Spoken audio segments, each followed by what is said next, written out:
DRI 28 Assam level Kumarghat, ওরা jointly এখানে এসেছে, একটা গাড়ি ডিটেন করেছে। তারপর আমাদের আমরা সকলে মিলে গাড়িটা তল্লাশি করা হলো। তল্লাশি করে ওইখান থেকে ইয়াবা ট্যাবলেট 30 প্যাকেট পাওয়া গেল।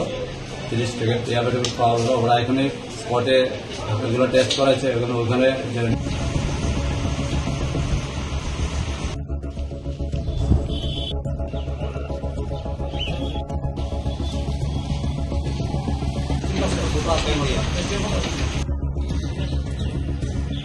Mr. Lele,